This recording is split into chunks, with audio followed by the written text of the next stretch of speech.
أعوذ بالله من الشيطان الرجيم. بسم الله الرحمن الرحيم. ألف لام ميم.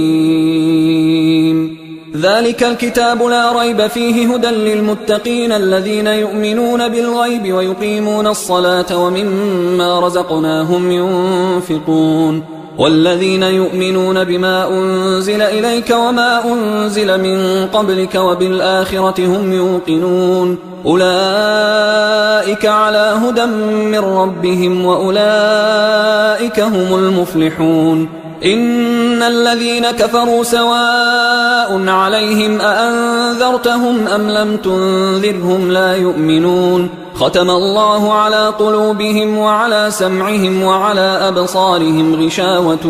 ولهم عذاب عظيم. ومن الناس من يقول آمنا بالله وباليوم الآخر وما هم بمؤمنين يخادعون الله والذين آمنوا وما يخدعون إلا أنفسهم وما يشعرون في قلوبهم مرض فزادهم الله مرضا ولهم عذاب أليم بما كانوا يكذبون. وإذا قيل لهم لا تفسدوا في الأرض قالوا إنما نحن مصلحون ألا إنهم هم المفسدون ولكن لا يشعرون. وإذا قيل لهم آمنوا كما آمن الناس قالوا أنؤمن كما آمن السفهاء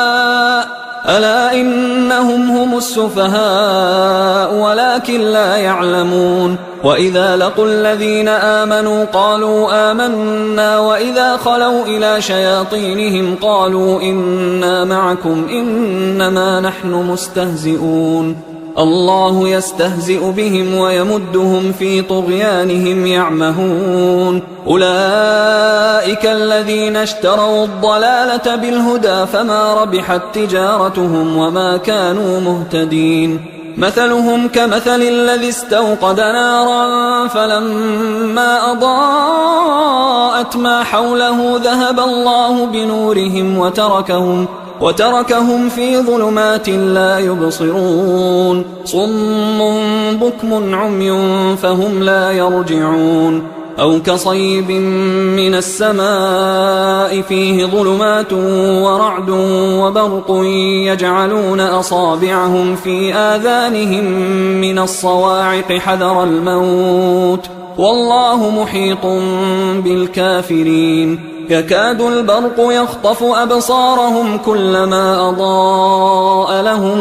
مشوا فيه وإذا أظلم عليهم قاموا ولو شاء الله لذهب بسمعهم وأبصارهم إن الله على كل شيء قدير. يا أيها الناس اعبدوا ربكم الذي خلقكم والذين من قبلكم لعلكم تتقون الذي جعل لكم الأرض فراشا والسماء بناء وأنزل من السماء ماء فأخرج به من الثمرات رزقا لكم فلا تجعلوا لله أندادا وأنتم تعلمون. وإن كنتم في ريب مما نزلنا على عبدنا فأتوا بسورة من مثله وادعوا شهداءكم من دون الله إن كنتم صادقين فإن لم تفعلوا ولن تفعلوا فاتقوا النار التي وقودها الناس والحجارة أعدت للكافرين. وبشر الذين آمنوا وعملوا الصالحات أن لهم جنات تجري من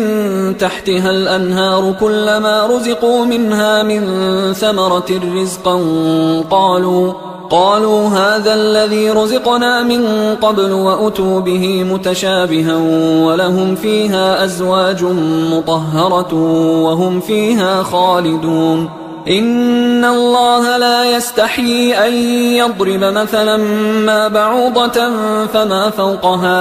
فأما الذين آمنوا فيعلمون أنه الحق من ربهم، وأما الذين كفروا فيقولون ماذا أراد الله بهذا مثلا يضل به كثيرا ويهدي به كثيرا وما يضل به إلا الفاسقين الذين ينقضون عهد الله من بعد ميثاقه ويقطعون ما أمر الله به أن يوصل ويفسدون في الأرض أولئك هم الخاسرون. كيف تكفرون بالله وكنتم أمواتا فأحياكم ثم يميتكم ثم يحييكم ثم إليه ترجعون. هو الذي خلق لكم ما في الأرض جميعا ثم استوى إلى السماء فسواهن 7 سماوات وهو بكل شيء عليم. وإذ قال ربك للملائكة إني جاعل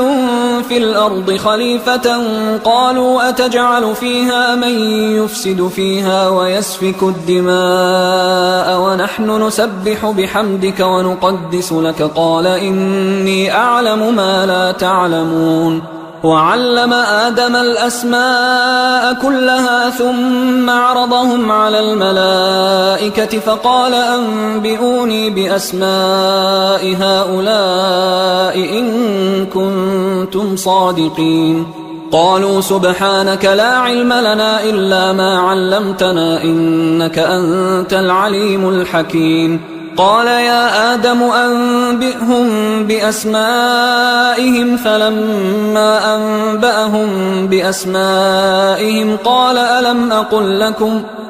ألم أقل لكم إني أعلم غيب السماوات والأرض وأعلم ما تبدون وما كنتم تكتمون. وإذ قلنا للملائكة اسجدوا لآدم فسجدوا إلا إبليس أبى واستكبر وكان من الكافرين. وقلنا يا آدم اسكن أنت وزوجك الجنة وكلا منها رغدا حيث شئتما ولا تقربا هذه الشجرة فتكونا من الظالمين. فأزلهما الشيطان عنها فأخرجهما مما كانا فيه وقلنا اهبطوا بعضكم لبعض عدو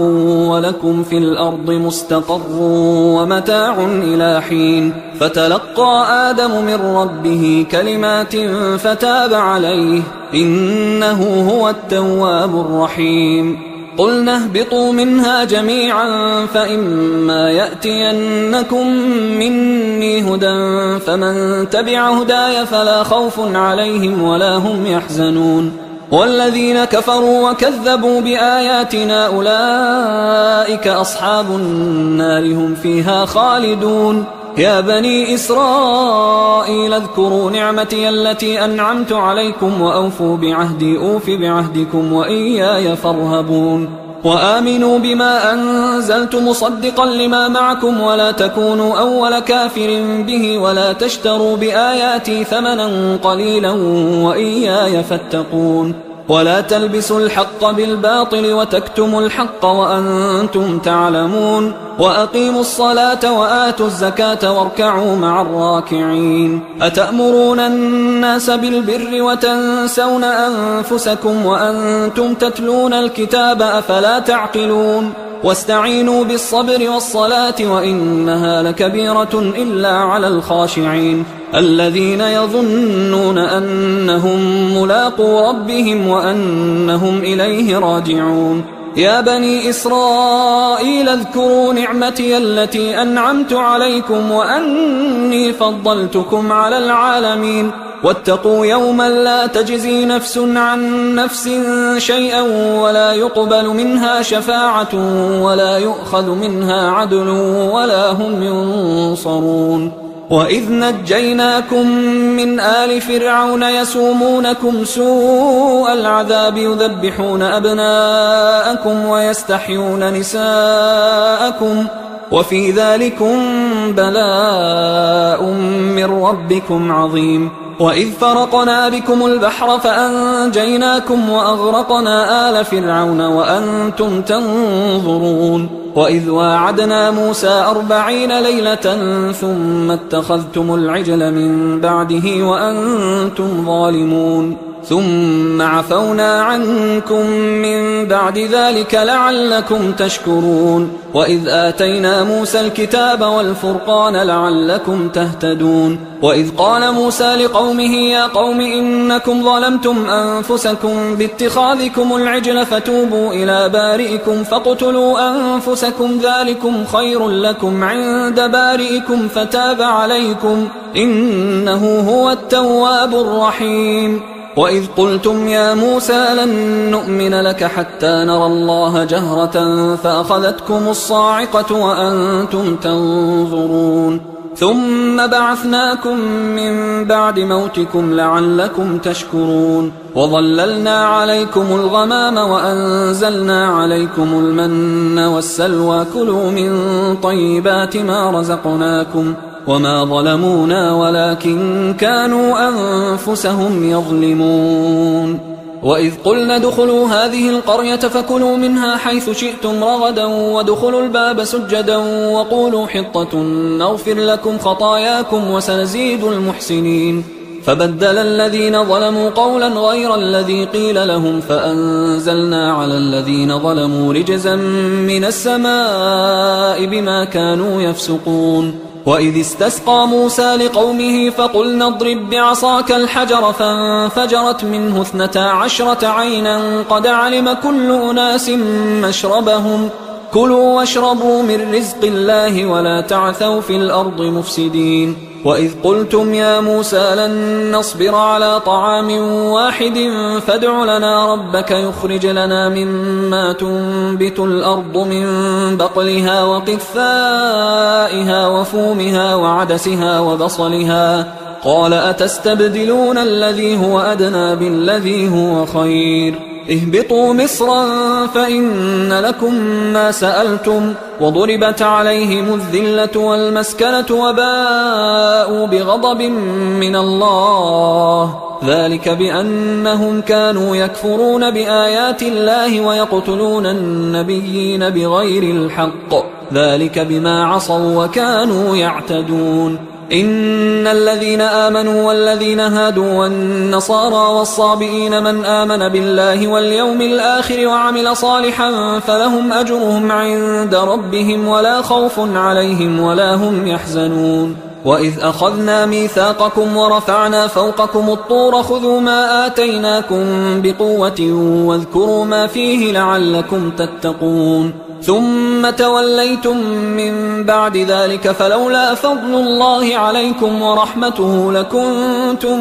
من الخاسرين ولقد علمتم الذين اعتدوا منكم في السبت فقلنا لهم كونوا قردة خاسئين فجعلناها نكالا لما بين يديها وما خلفها وموعظة للمتقين وإذ قال موسى لقومه إن الله يأمركم أن تذبحوا بقرة قالوا أتتخذنا هزوا قال أعوذ بالله أن أكون من الجاهلين قالوا ادع لنا ربك يبين لنا ما هي قال إنه يقول إنها بقرة لا فارض ولا بكر عوان بين ذلك فافعلوا ما تؤمرون قالوا ادع لنا ربك يبين لنا ما لونها قال إنه يقول إنها بقرة صفراء فاقع لونها تسر الناظرين قالوا ادع لنا ربك يبين لنا ما هي إن البقرة شابه علينا وإنا إن شاء الله لمهتدون قال إنه يقول إنها بقرة لا ذلول تثير الأرض ولا تسقي الحرث مسلمة لا شية فيها قالوا الآن جئت بالحق فذبحوها وما كادوا يفعلون وإذ قتلتم نفسا فادارأتم فيها والله مخرج ما كنتم تكتمون فقلنا اضربوه ببعضها كذلك يحيي الله الموتى ويريكم آياته لعلكم تعقلون ثم قست قلوبكم من بعد ذلك فهي كالحجارة أو أشد قسوة وإن من الحجارة لما يتفجر منه الأنهار وإن منها لما يشقق فيخرج منه الماء وإن منها لما يهبط من خشية الله وما الله بغافل عما تعملون. أفتطمعون أن يؤمنوا لكم وقد كان فريق منهم يسمعون كلام الله ثم يحرفونه من بعد ما عقلوه وهم يعلمون. وإذا لقوا الذين آمنوا قالوا آمنا وإذا خلا بعضهم إلى بعض قالوا أتحدثونهم بما فتح الله عليكم ليحاجوكم به عند ربكم أفلا تعقلون. أولا يعلمون أن الله يعلم ما يسرون وما يعلنون. ومنهم أميون لا يعلمون الكتاب إلا أماني وإنهم إلا يظنون. فويل للذين يكتبون الكتاب بأيديهم ثم يقولون هذا من عند الله ليشتروا به ثمنا قليلا فويل لهم مما كتبت أيديهم وويل لهم مما يكسبون. وقالوا لن تمسنا النار إلا أياما معدودة قل أتخذتم عند الله عهدا فلن يخلف الله عهده أم تقولون على الله ما لا تعلمون. بلى من كسب سيئة وأحاطت به خطيئته فأولئك أصحاب النار هم فيها خالدون. والذين آمنوا وعملوا الصالحات أولئك أصحاب الجنة هم فيها خالدون. وإذ أخذنا ميثاق بني إسرائيل لا تعبدون إلا الله وبالوالدين إحسانا وذي القربى واليتامى والمساكين وقولوا للناس حسنا وأقيموا الصلاة وآتوا الزكاة ثم توليتم إلا قليلا منكم وأنتم معرضون. وإذ أخذنا ميثاقكم لا تسفكون دماءكم ولا تخرجون أنفسكم من دياركم ثم أقررتم وأنتم تشهدون. ثم أنتم هؤلاء تقتلون أنفسكم وتخرجون فريقا منكم من ديارهم تظاهرون عليهم بالإثم والعدوان وإن يأتوكم أسارى تفادوهم وهو محرم عليكم إخراجهم أفتؤمنون ببعض الكتاب وتكفرون ببعض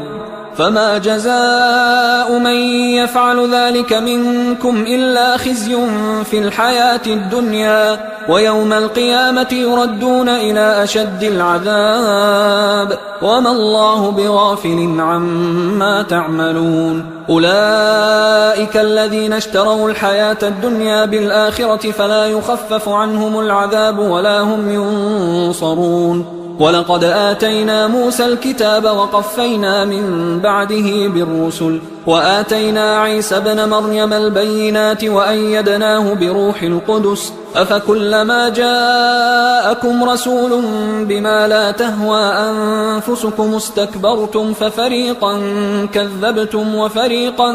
تقتلون. وقالوا قلوبنا غلف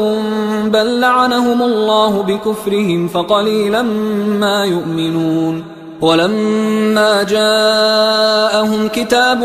من عند الله مصدق لما معهم وكانوا من قبل يستفتحون على الذين كفروا فلما جاءهم ما عرفوا كفروا به فلعنة الله على الكافرين. بئس ما اشتروا به أنفسهم أن يكفروا بما أنزل الله بغيا أن ينزل الله من فضله على من يشاء من عباده فباءوا بغضب على غضب وللكافرين عذاب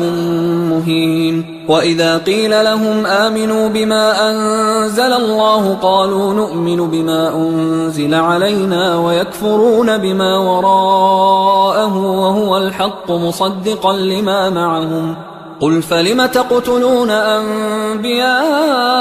الله من قبل إن كنتم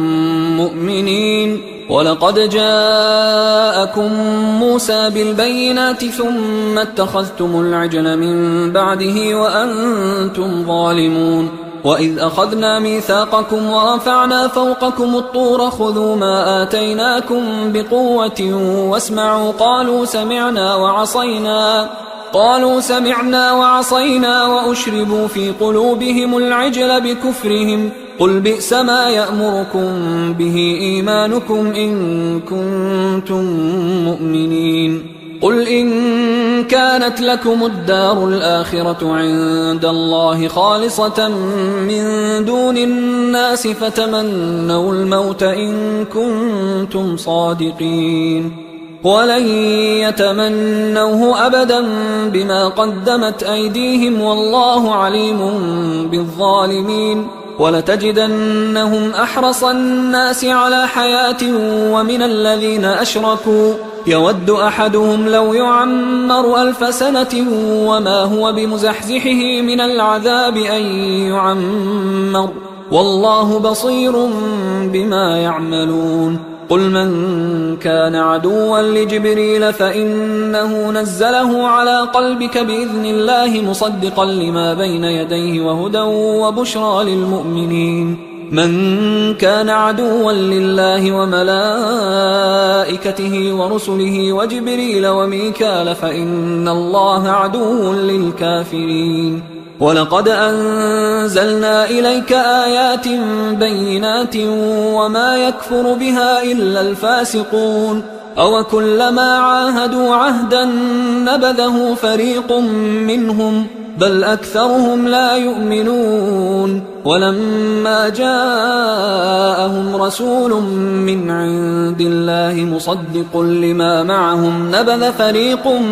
من الذين أوتوا الكتاب كتاب الله وراء ظهورهم كأنهم لا يعلمون واتبعوا ما تتلو الشياطين على ملك سليمان وما كفر سليمان ولكن الشياطين كفروا يعلمون الناس السحر وما أنزل على الملكين ببابل هاروت وماروت وما يعلمان من أحد حتى يقولا إنما نحن فتنة فلا تكفر فيتعلمون منهما ما يفرقون به بين المرء وزوجه وما هم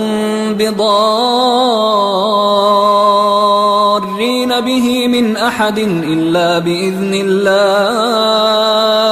ويتعلمون ما يضرهم ولا ينفعهم ولقد علموا لمن اشتراه ما له في الآخرة من خلاق ولبئس ما شروا به أنفسهم لو كانوا يعلمون ولو أنهم آمنوا واتقوا لمثوبة من عند الله خير لو كانوا يعلمون يا أيها الذين آمنوا لا تقولوا راعنا وقولوا انظرنا واسمعوا وللكافرين عذاب أليم ما يود الذين كفروا من أهل الكتاب ولا المشركين أن ينزل عليكم من خير من ربكم والله يختص برحمته من يشاء والله ذو الفضل العظيم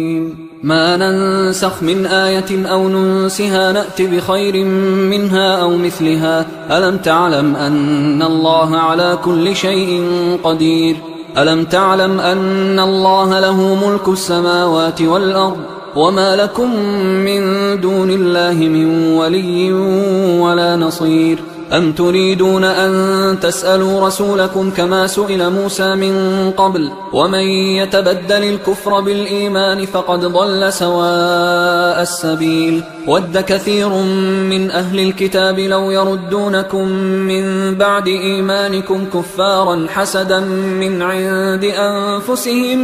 من بعد ما تبين لهم الحق فاعفوا واصفحوا حتى يأتي الله بأمره إن الله على كل شيء قدير وأقيموا الصلاة وآتوا الزكاة وما تقدموا لأنفسكم من خير تجدوه عند الله إن الله بما تعملون بصير وقالوا لن يدخل الجنة إلا من كان هودا أو نصارى تلك أمانيهم قل هاتوا برهانكم إن كنتم صادقين بلى من أسلم وجهه لله وهو محسن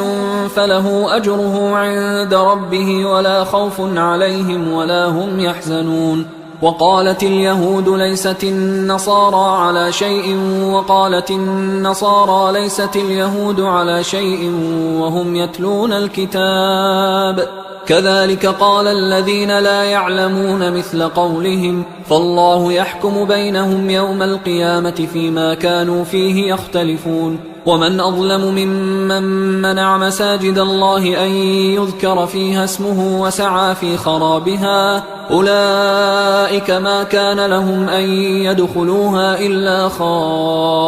خائفين لهم في الدنيا خزي ولهم في الآخرة عذاب عظيم ولله المشرق والمغرب فأينما تولوا فثم وجه الله إن الله واسع عليم وقالوا اتخذ الله ولدا سبحانه بل له ما في السماوات والأرض كل له قانتون بديع السماوات والأرض وإذا قضى أمرا فإنما يقول له كن فيكون وقال الذين لا يعلمون لولا يكلمنا الله أو تأتينا آية كذلك قال الذين من قبلهم مثل قولهم تشابهت قلوبهم قد بينا الآيات لقوم يوقنون إنا أرسلناك بالحق بشيرا ونذيرا ولا تسأل عن أصحاب الجحيم ولن ترضى عنك اليهود ولا النصارى حتى تتبع ملتهم قل إن هدى الله هو الهدى ولئن اتبعت أهواءهم بعد الذي جاءك من العلم ما لك من الله من ولي ولا نصير الذين آتيناهم الكتاب يتلونه حق تلاوته أولئك يؤمنون به ومن يكفر به فأولئك هم الخاسرون يا بني إسرائيل اذكروا نعمتي التي أنعمت عليكم وأني فضلتكم على العالمين واتقوا يوما لا تجزي نفس عن نفس شيئا ولا يقبل منها عدل ولا تنفعها شفاعة ولا هم ينصرون وإذ ابتلى إبراهيم ربه بكلمات فأتمهن قال إني جاعلك للناس إماما قال ومن ذريتي قال لا ينال عهد الظالمين وإذ جعلنا البيت مثابة للناس وأمنا واتخذوا من مقام إبراهيم مصلى وعهدنا إلى إبراهيم وإسماعيل أن طهرا بيتي للطائفين والعاكفين والركع السجود وإذ قال إبراهيم رب اجعل هذا بلدا آمنا وارزق أهله من الثمرات من آمن منهم بالله واليوم الآخر قال ومن كفر فأمتعه قليلا ثم أضطره إلى عذاب النار وبئس المصير وإذ يرفع إبراهيم القواعد من البيت وإسماعيل ربنا تقبل منا إنك أنت السميع العليم ربنا وجعلنا مسلمين لك ومن ذريتنا أمة مسلمة لك وأرنا مناسكنا وتب علينا إنك أنت التواب الرحيم ربنا وابعث فيهم رسولا منهم يتلو عليهم آياتك ويعلمهم الكتاب والحكمة ويزكيهم إنك أنت العزيز الحكيم ومن يرغب عن ملة إبراهيم إلا من سفه نفسه ولقد اصطفيناه في الدنيا وإنه في الآخرة لمن الصالحين إذ قال له ربه أسلم قال أسلمت لرب العالمين. ووصى بها إبراهيم بنيه ويعقوب يا بني إن الله اصطفى لكم الدين فلا تموتن إلا وأنتم مسلمون. أم كنتم شهداء إذ حضر يعقوب الموت إذ قال لبنيه ما تعبدون من بعدي قالوا نعبد إلهك وإله آبائك إبراهيم وإسماعيل وإسحاق إلها واحدا ونحن له مسلمون. تلك أمة قد خلت لها ما كسبت ولكم ما كسبتم ولا تسألون عما كانوا يعملون. وقالوا كونوا هودا أو نصارى تهتدوا قل بل ملة إبراهيم حنيفا وما كان من المشركين. قولوا آمنا بالله وما أنزل إلينا وما أنزل إلى إبراهيم وإسماعيل وإسحاق ويعقوب والأسباط وما أوتي موسى وعيسى وما أوتي النبيون من ربهم لا نفرق بين أحد منهم ونحن له مسلمون. فإن آمنوا بمثل ما آمنتم به فقد اهتدوا وإن تولوا فإنما هم في شقاق فسيكفيكهم الله وهو السميع العليم. صبغة الله ومن أحسن من الله صبغة ونحن له عابدون. قل أتحاجوننا في الله وهو ربنا وربكم ولنا أعمالنا ولكم أعمالكم ونحن له مخلصون. أم تقولون إن إبراهيم وإسماعيل وإسحاق ويعقوب والأسباط كانوا هودا أو نصارى قل أأنتم أعلم أم الله ومن أظلم ممن كتم شهادة عنده من الله وما الله بغافل عما تعملون. تلك أمة قد خلت لها ما كسبت ولكم ما كسبتم ولا تسألون عما كانوا يعملون. سيقول السفهاء من الناس ما ولاهم عن قبلتهم التي كانوا عليها قل لله المشرق والمغرب يهدي من يشاء إلى صراط مستقيم. وكذلك جعلناكم أمة وسطا لتكونوا شهداء على الناس ويكون الرسول عليكم شهيدا. وما جعلنا القبلة التي كنت عليها إلا لنعلم من يتبع الرسول ممن ينقلب على عقبيه وإن كانت لكبيرة إلا على الذين هدى الله وما كان الله ليضيع إيمانكم إن الله بالناس لرؤوف رحيم. قد نرى تقلب وجهك في السماء فلنولينك قبلة ترضاها فول وجهك شطر المسجد الحرام وحيث ما كنتم فولوا وجوهكم شطره وإن الذين أوتوا الكتاب ليعلمون أنه الحق من ربهم وما الله بغافل عما يعملون. ولئن أتيت الذين أوتوا الكتاب بكل آية ما تبعوا قبلتك وما أنت بتابع قبلتهم وما بعضهم بتابع قبلة بعض ولئن اتبعت أهواءهم من بعد ما جاءك من العلم إنك إذا لمن الظالمين. الذين آتيناهم الكتاب يعرفونه كما يعرفون أبناءهم وإن فريقا منهم ليكتمون الحق وهم يعلمون. الحق من ربك فلا تكونن من الممترين ولكل وجهة هو موليها فاستبقوا الخيرات أينما تكونوا يأت بكم الله جميعا إن الله على كل شيء قدير ومن حيث خرجت فول وجهك شطر المسجد الحرام وإنه للحق من ربك وما الله بغافل عما تعملون ومن حيث خرجت فول وجهك شطر المسجد الحرام وحيث ما كنتم فولوا وجوهكم شطره لئلا يكون للناس عليكم حجة إلا الذين ظلموا منهم فلا تخشوهم واخشوني ولأتم نعمتي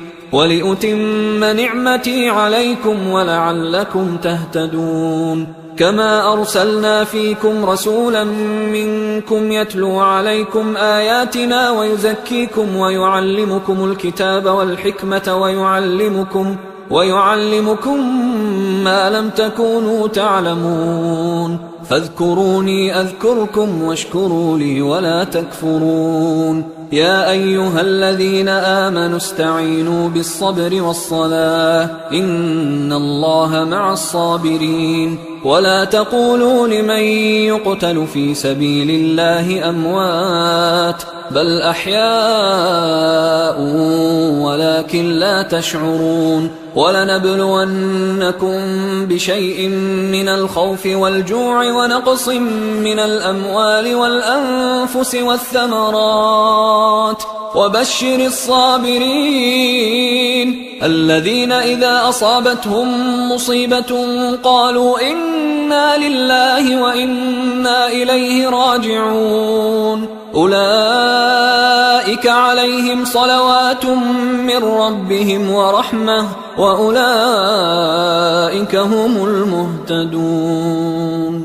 إن الصفا والمروة من شعائر الله فمن حج البيت أو اعتمر فلا جناح عليه أن يطوف بهما ومن تطوع خيرا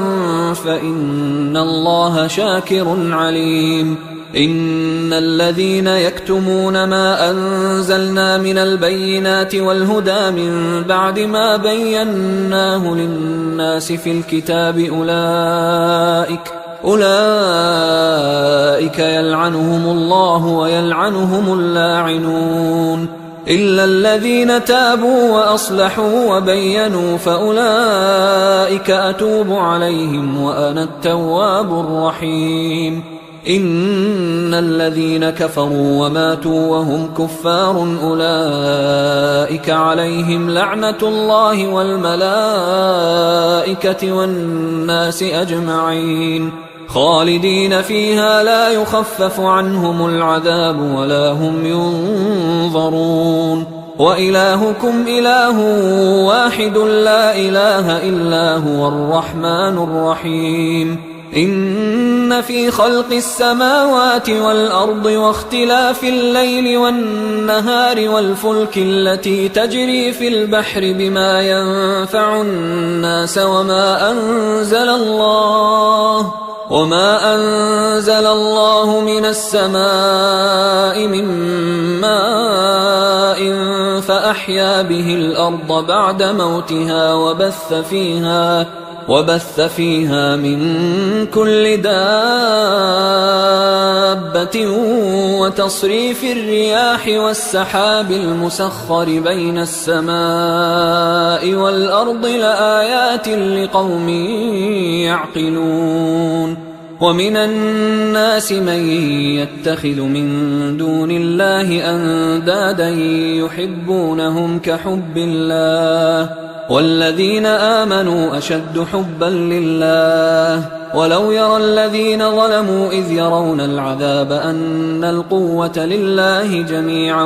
وأن الله شديد العذاب إذ تبرأ الذين اتبعوا من الذين اتبعوا ورأوا العذاب وتقطعت بهم الأسباب وقال الذين اتبعوا لو أن لنا كرة فنتبرأ منهم كما تبرأوا منا كذلك يريهم الله أعمالهم حسرات عليهم وما هم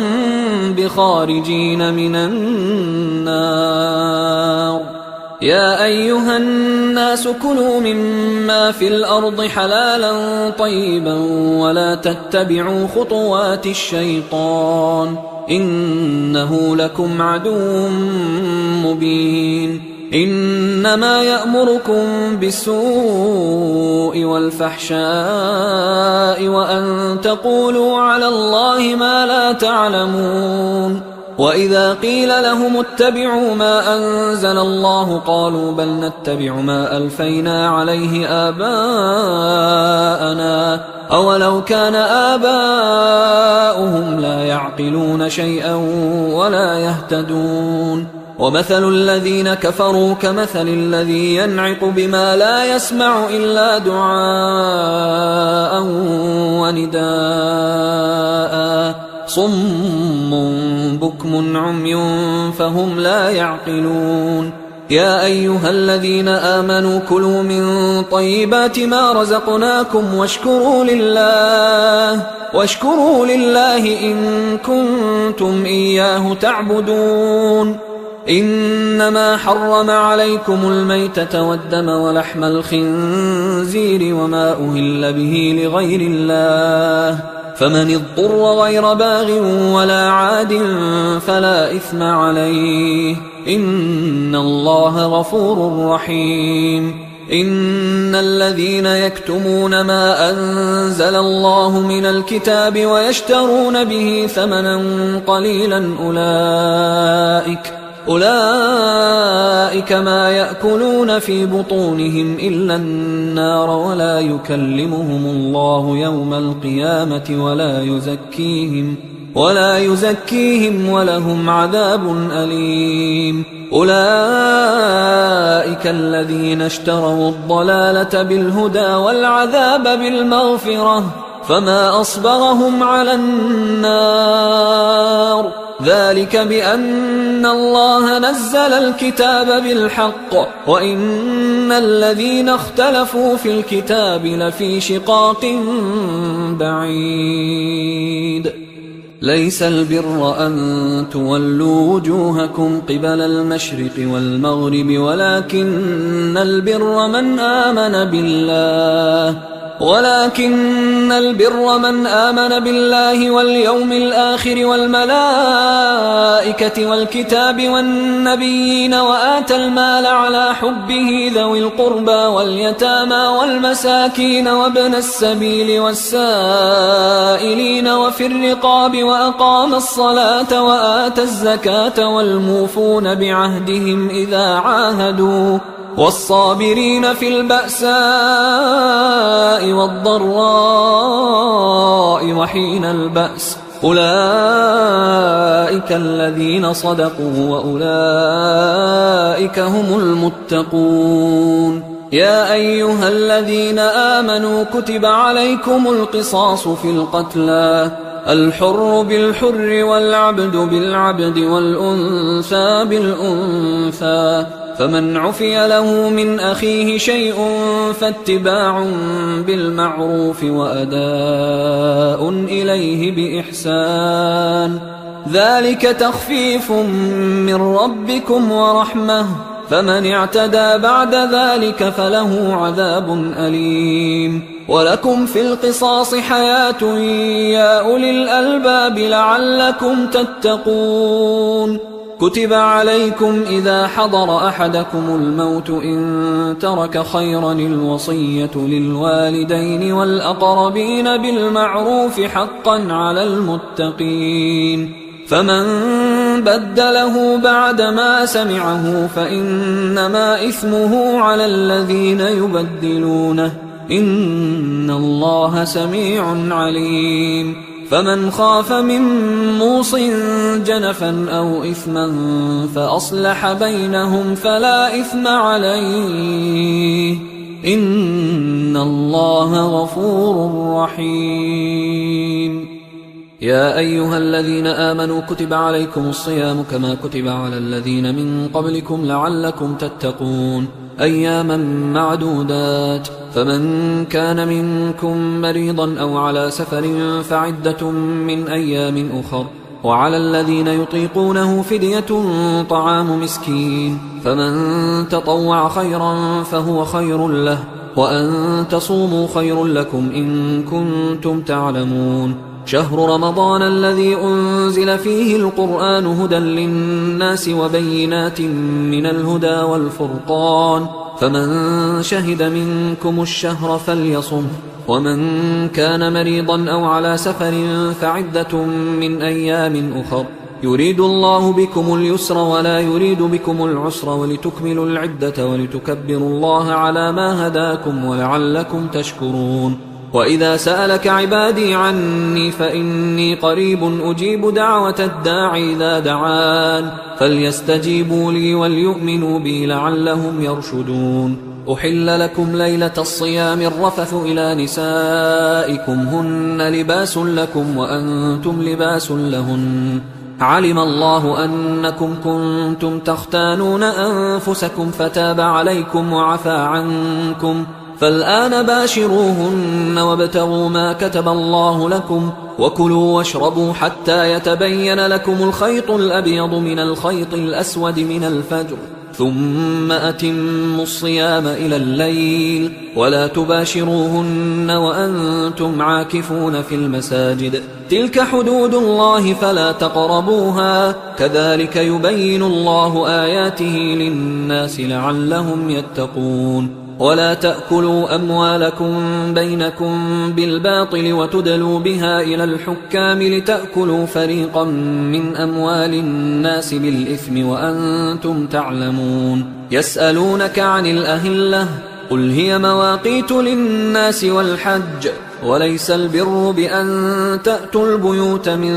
ظهورها ولكن البر من اتقى وأتوا البيوت من أبوابها واتقوا الله لعلكم تفلحون وقاتلوا في سبيل الله الذين يقاتلونكم ولا تعتدوا إن الله لا يحب المعتدين وقتلوهم حيث ثقفتموهم وأخرجوهم من حيث أخرجوكم والفتنة أشد من القتل ولا تقاتلوهم عند المسجد الحرام حتى يقاتلوكم فيه فإن قاتلوكم فاقتلوهم كذلك جزاء الكافرين فإن انتهوا فإن الله غفور رحيم وقاتلوهم حتى لا تكون فتنة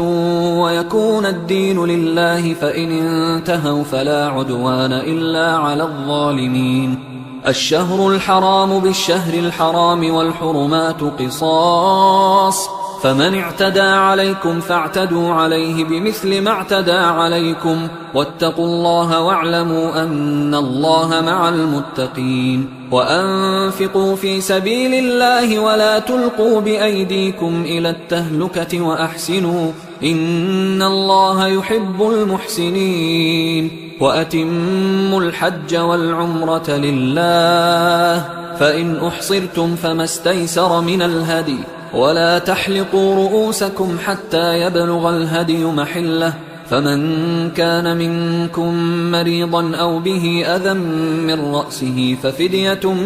من صيام أو صدقة أو نسك فإذا أمنتم فمن تمتع بالعمرة إلى الحج فما استيسر من الهدي فمن لم يجد فصيام 3 أيام في الحج و7 إذا رجعتم تلك 10 كاملة ذلك لمن لم يكن أهله حاضر المسجد الحرام واتقوا الله واعلموا أن الله شديد العقاب الحج أشهر معلومات فمن فرض فيهن الحج فلا رفث ولا فسوق ولا جدال في الحج وما تفعلوا من خير يعلمه الله وتزودوا فإن خير الزاد التقوى واتقون يا أولي الألباب ليس عليكم جناح أن تبتغوا فضلا من ربكم فإذا أفضتم من عرفات فاذكروا الله عند المشعر الحرام واذكروه كما هداكم وإن كنتم من قبله لمن الضالين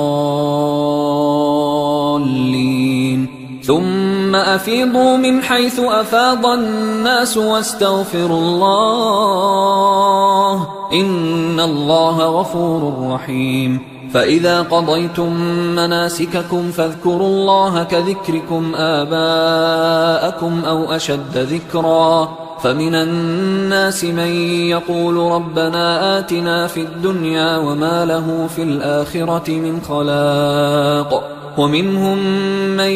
يقول ربنا آتنا في الدنيا حسنة وفي الآخرة حسنة وقنا عذاب النار أولئك لهم نصيب مما كسبوا والله سريع الحساب واذكروا الله في أيام معدودات فمن تعجل في يومين فلا إثم عليه ومن تأخر فلا إثم عليه لمن اتقى واتقوا الله واعلموا أنكم إليه تحشرون ومن الناس من يعجبك قوله في الحياة الدنيا ويشهد الله على ما في قلبه وهو ألد الخصام وإذا تولى سعى في الأرض ليفسد فيها ويهلك الحرث والنسل والله لا يحب الفساد وإذا قيل له اتق الله أخذته العزة بالإثم فحسبه جهنم ولبئس المهاد ومن الناس من يشري نفسه ابتغاء مرضات الله والله رؤوف بالعباد يا أيها الذين آمنوا ادخلوا في السلم كافة ولا تتبعوا خطوات الشيطان إنه لكم عدو مبين فإن زللتم من بعد ما جاءتكم البينات فاعلموا أن الله عزيز حكيم هل ينظرون إلا أن يأتيهم الله في ظلل من الغمام والملائكة وقضي الأمر وإلى الله ترجع الأمور سل بني إسرائيل كم آتيناهم من آية بينة ومن يبدل نعمة الله من بعد ما جاءته فإن الله شديد العقاب زين للذين كفروا الحياة الدنيا ويسخرون من الذين آمنوا والذين اتقوا فوقهم يوم القيامة والله يرزق من يشاء بغير حساب كان الناس أمة واحدة فبعث الله النبيين مبشرين ومنذرين وأنزل معهم الكتاب بالحق ليحكم بين الناس فيما اختلفوا فيه وما اختلف فيه إلا الذين أوتوه من بعد ما جاءتهم البينات بغيا بينهم فهدى الله الذين آمنوا لما اختلفوا فيه من الحق بإذنه والله يهدي من يشاء إلى صراط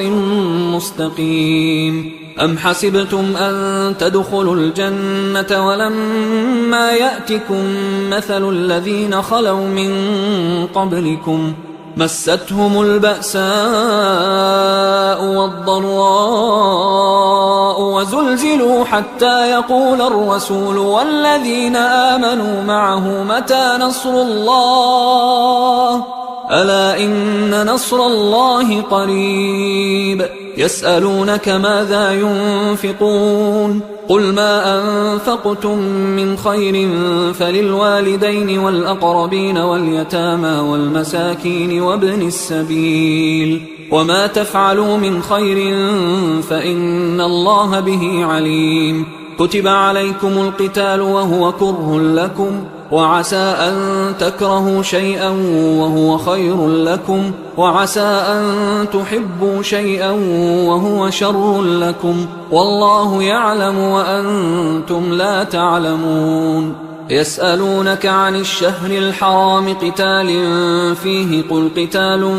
فيه كبير، وصد عن سبيل الله وكفر به والمسجد الحرام وإخراج أهله منه أكبر عند الله، والفتنة أكبر من القتل، ولا يزالون يقاتلونكم حتى يردوكم عن دينكم إن استطاعوا، ومن يرتدد منكم عن دينه فيمت وهو كافر فأولئك حبطت أعمالهم في الدنيا والآخرة، وأولئك أصحاب النار هم فيها خالدون. إن الذين آمنوا والذين هاجروا وجاهدوا في سبيل الله أولئك يرجون رحمة الله، والله غفور رحيم. يسألونك عن الخمر والميسر قل فيهما إثم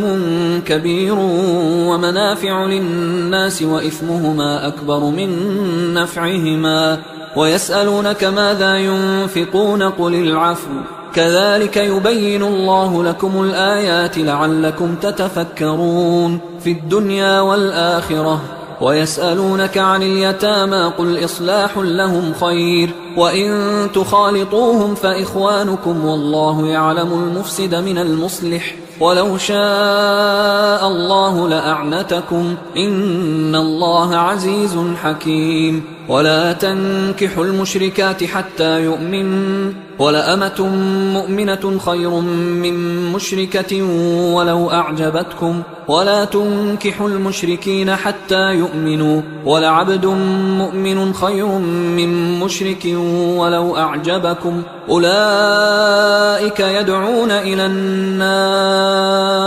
والله يدعو إلى الجنة والمغفرة بإذنه، ويبين آياته للناس لعلهم يتذكرون. ويسألونك عن المحيض قل هو أذى فاعتزلوا النساء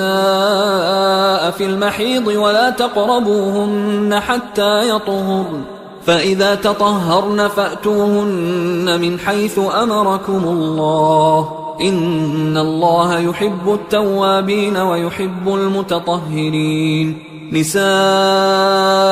حرث لكم فأتوا حرثكم أنى شئتم، وقدموا لأنفسكم واتقوا الله واعلموا أنكم ملاقوه، وبشر المؤمنين. ولا تجعلوا الله عرضة لأيمانكم أن تبروا وتتقوا وتصلحوا بين الناس، والله سميع عليم. لا يؤاخذكم الله باللغو في أيمانكم ولكن يؤاخذكم بما كسبت قلوبكم، والله غفور حليم. للذين يؤلون من نسائهم تربص 4 أشهر، فإن فاءوا فإن الله غفور رحيم، وإن عزموا الطلاق فإن الله سميع عليم. والمطلقات يتربصن بأنفسهن 3 قروء، ولا يحل لهن أن يكتمن ما خلق الله في أرحامهن إن كن يؤمن بالله واليوم الآخر، وبعولتهن أحق بردهن في ذلك إن أرادوا إصلاحا، ولهن مثل الذي عليهن بالمعروف وللرجال عليهن درجة، والله عزيز حكيم. الطلاق 2، فإمساك بمعروف أو تسريح بإحسان، ولا يحل لكم أن تأخذوا مما آتيتموهن شيئا إلا أن يخافا ألا يقيما حدود الله، فإن خفتم ألا يقيما حدود الله فلا جناح عليهما فيما افتدت به، تلك حدود الله فلا تعتدوها، ومن يتعد حدود الله فأولئك هم الظالمون. فإن طلقها فلا تحل له من بعد حتى تنكح زوجا غيره، فإن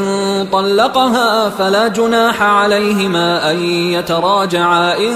ظنا أن يقيما حدود الله، وتلك حدود الله يبينها لقوم يعلمون. وإذا طلقتم النساء فبلغن أجلهن فأمسكوهن بمعروف أو سرحوهن بمعروف، ولا تمسكوهن ضرارا لتعتدوا، ومن يفعل ذلك فقد ظلم نفسه. ولا تتخذوا آيات الله هزوا، واذكروا نعمة الله عليكم وما أنزل عليكم من الكتاب والحكمة يعظكم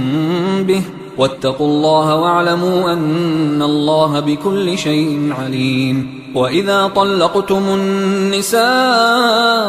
فبلغن أجلهن فلا تعضلوهن أن ينكحن أزواجهن إذا تراضوا بينهم بالمعروف، ذلك يوعظ به من كان منكم يؤمن بالله واليوم الآخر، ذلكم أزكى لكم وأطهر، والله يعلم وأنتم لا تعلمون. والوالدات يرضعن أولادهن حولين كاملين لمن أراد أن يتم الرضاعة، وعلى المولود له رزقهن وكسوتهن بالمعروف، لا تكلف نفس إلا وسعها، لا تضار والدة بولدها ولا مولود له بولده، وعلى الوارث مثل ذلك، فإن أرادا فصالا عن تراض منهما وتشاور فلا جناح عليهما. وإن أردتم أن تسترضعوا أولادكم فلا جناح عليكم إذا سلمتم ما آتيتم بالمعروف، واتقوا الله واعلموا أن الله بما تعملون بصير. والذين يتوفون منكم ويذرون أزواجا يتربصن بأنفسهن 4 أشهر و10، فإذا بلغن أجلهن فلا جناح عليكم فيما فعلن في أنفسهن بالمعروف، والله بما تعملون خبير. ولا جناح عليكم فيما عرضتم به من خطبة النساء أو أكننتم في أنفسكم، علم الله أنكم ستذكرونهن ولكن لا تواعدوهن سرا إلا أن تقولوا قولا معروفا، ولا تعزموا عقدة النكاح حتى يبلغ الكتاب أجله، واعلموا أن الله يعلم ما في أنفسكم فاحذروه، واعلموا أن الله غفور حليم. لا جناح عليكم إن طلقتم النساء ما لم تمسوهن أو تفرضوا لهن فريضة، ومتعوهن على الموسع قدره وعلى المقتر قدره متاعا بالمعروف حقا على المحسنين. وإن طلقتموهن من قبل أن تمسوهن وقد فرضتم لهن فريضة فنصف ما فرضتم إلا أن يعفون أو يعفو الذي بيده عقدة النكاح، وأن تعفوا أقرب للتقوى، ولا تنسوا الفضل بينكم، إن الله بما تعملون بصير. حافظوا على الصلوات والصلاة الوسطى وقوموا لله قانتين، فإن خفتم فرجالا أو ركبانا، فإذا أمنتم فاذكروا الله كما علمكم ما لم تكونوا تعلمون. والذين يتوفون منكم ويذرون أزواجا وصية لأزواجهم متاعا إلى الحول غير إخراج، فإن خرجن فلا جناح عليكم فيما فعلن في أنفسهن من معروف، والله عزيز حكيم. وللمطلقات متاع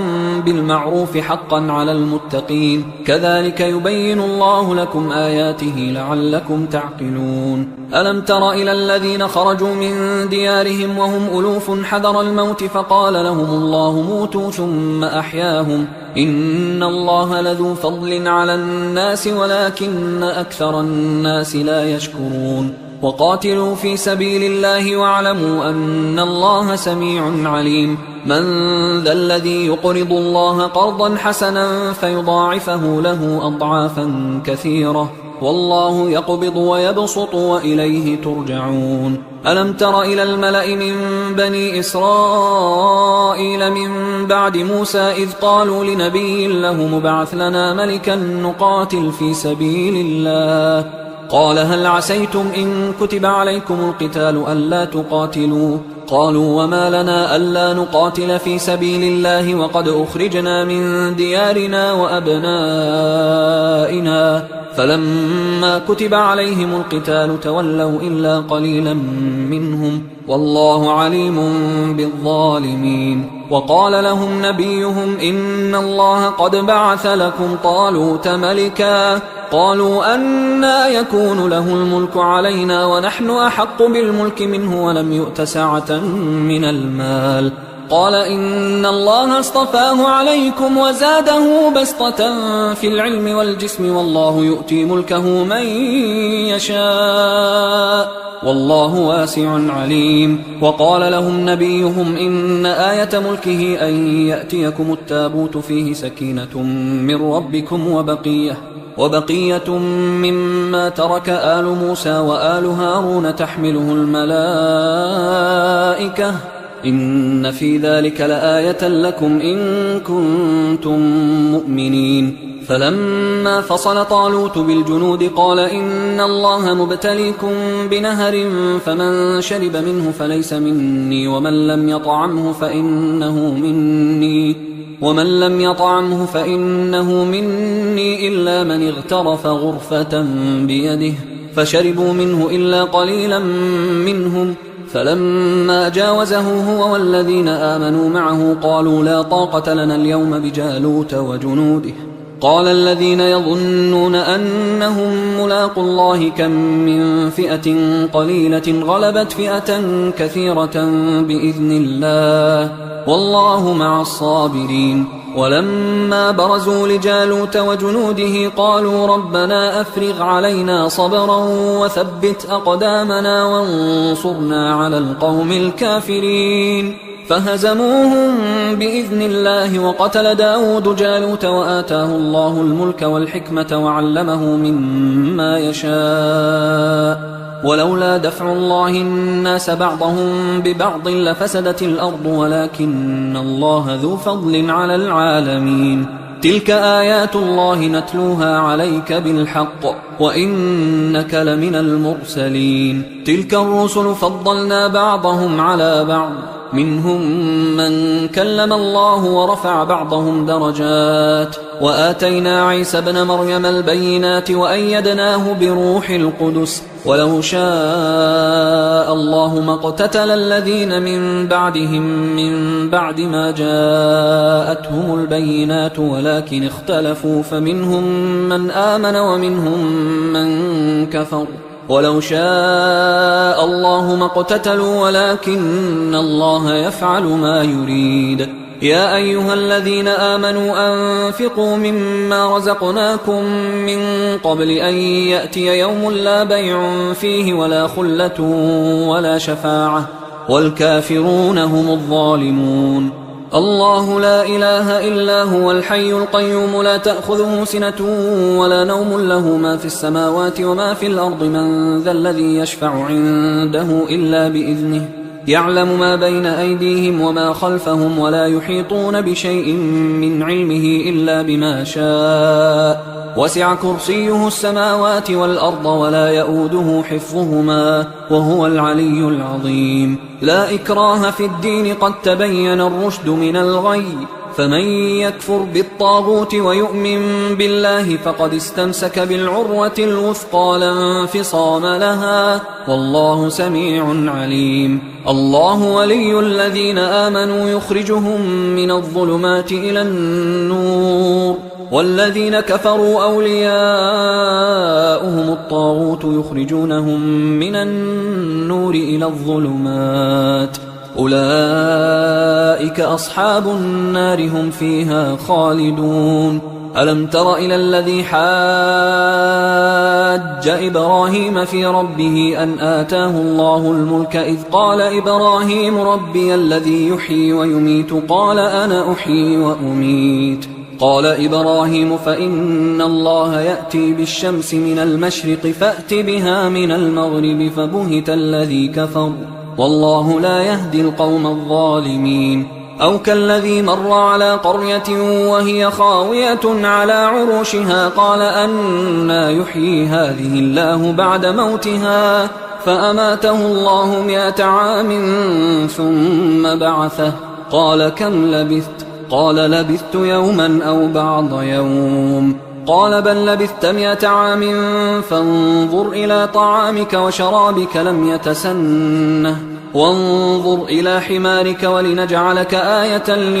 للناس وانظر إلى العظام كيف ننشزها ثم نكسوها لحما فلما تبين له قال أعلم أن الله على كل شيء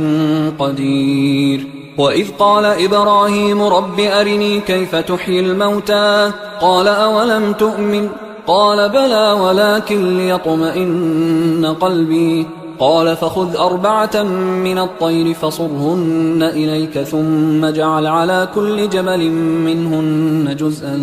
ثم ادعهن يأتينك سعيا واعلم أن الله عزيز حكيم. مثل الذين ينفقون أموالهم في سبيل الله كمثل حبة أنبتت 7 سنابل في كل سنبلة 100 حبة والله يضاعف لمن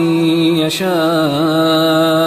والله واسع عليم. الذين ينفقون أموالهم في سبيل الله ثم لا يتبعون ما أنفقوا منا ولا أذى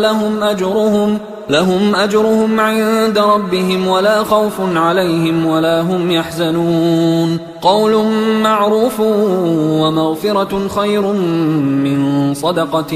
يتبعها أذى والله غني حليم. يا أيها الذين آمنوا لا تبطلوا صدقاتكم بالمن والأذى كالذي ينفق ماله رئاء الناس ولا يؤمن بالله واليوم الآخر فمثله كمثل صفوان عليه تراب فأصابه وابل فتركه صلدا لا يقدرون على شيء مما كسبوا والله لا يهدي القوم الكافرين. ومثل الذين ينفقون أموالهم ابتغاء مرضات الله وتثبيتا من أنفسهم كمثل جنة بربوة أصابها وابل فآتت أكلها ضعفين فإن لم يصبها وابل فطل والله بما تعملون بصير. أيود أحدكم أن تكون له جنة من نخيل وأعناب تجري من تحتها الأنهار له فيها من كل الثمرات وأصابه الكبر وله ذرية ضعفاء فأصابها إعصار فيه نار فاحترقت كذلك يبين الله لكم الآيات لعلكم تتفكرون. يا أيها الذين آمنوا أنفقوا من طيبات ما كسبتم ومما أخرجنا لكم من الأرض ولا تيمموا الخبيث منه تنفقون ولستم بآخذيه إلا أن تغمضوا فيه واعلموا أن الله غني حميد. الشيطان يعدكم الفقر ويأمركم بالفحشاء والله يعدكم مغفرة منه وفضلا والله واسع عليم. يؤتي الحكمة من يشاء ومن يؤت الحكمة فقد أوتي خيرا كثيرا وما يذكر إلا أولو الألباب. وما أنفقتم من نفقة أو نذرتم من نذر فإن الله يعلمه وما للظالمين من أنصار. إن تبدوا الصدقات فنعما هي، وإن تخفوها وتؤتوها الفقراء فهو خير لكم ويكفر عنكم من سيئاتكم والله بما تعملون خبير. ليس عليك هداهم ولكن الله يهدي من يشاء. وما تنفقوا من خير فلأنفسكم وما تنفقون إلا ابتغاء وجه الله وما تنفقوا من خير يوفى إليكم وأنتم لا تظلمون. للفقراء الذين أحصروا في سبيل الله لا يستطيعون ضربا في الأرض يحسبهم الجاهل أغنياء من التعفف تعرفهم بسيماهم لا يسألون الناس إلحافا. وما تنفقوا من خير فإن الله به عليم. الذين ينفقون أموالهم بالليل والنهار سرا وعلانية فلهم أجرهم عند ربهم ولا خوف عليهم ولا هم يحزنون. الذين يأكلون الربا لا يقومون إلا كما يقوم الذي يتخبطه الشيطان من المس، ذلك بأنهم قالوا إنما البيع مثل الربا وأحل الله البيع وحرم الربا. فمن جاءه موعظة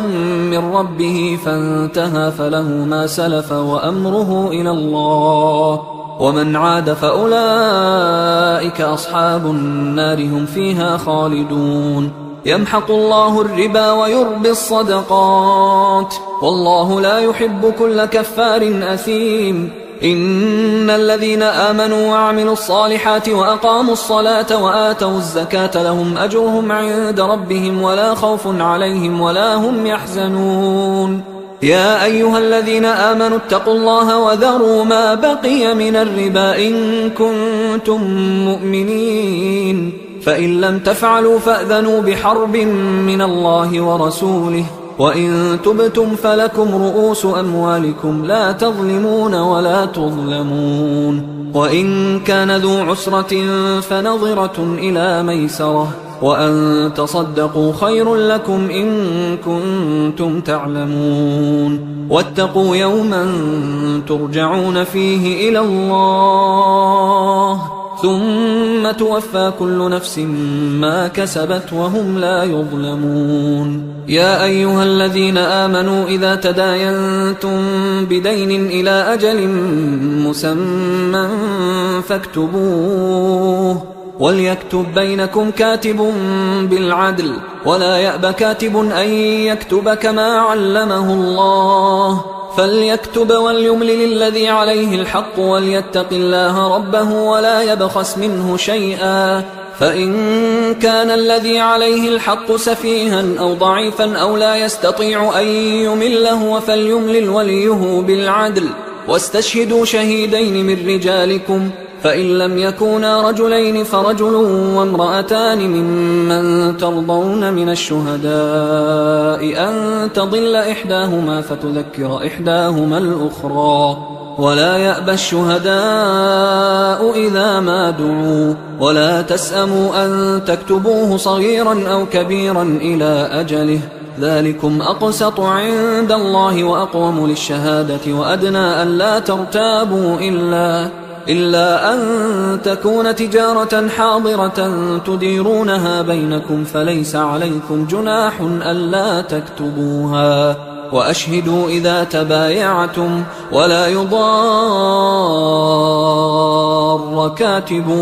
ولا شهيد، وإن تفعلوا فإنه فسوق بكم، واتقوا الله ويعلمكم الله والله بكل شيء عليم. وإن كنتم على سفر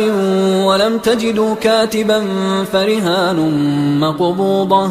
فإن أمن بعضكم بعضا فليؤدي الذي اؤتمن أمانته وليتق الله ربه، ولا تكتموا الشهادة ومن يكتمها فإنه آثم قلبه والله بما تعملون عليم. لله ما في السماوات وما في الأرض، وإن تبدوا ما في أنفسكم أو تخفوه يحاسبكم به الله فيغفر لمن يشاء ويعذب من يشاء والله على كل شيء قدير. آمن الرسول بما أنزل إليه من ربه والمؤمنون كل آمن بالله وملائكته وكتبه ورسله لا نفرق بين أحد من رسله وقالوا سمعنا وأطعنا غفرانك ربنا وإليك المصير. لا يكلف الله نفسا إلا وسعها لها ما كسبت وعليها ما اكتسبت ربنا لا تؤاخذنا إن نسينا أو أخطأنا ربنا ولا تحمل علينا إصرا كما حملته على الذين من قبلنا ربنا ولا تحملنا ما لا طاقة لنا به واعف عنا واغفر لنا وارحمنا أنت مولانا فانصرنا على القوم الكافرين. حصريا على قارئ القرآن.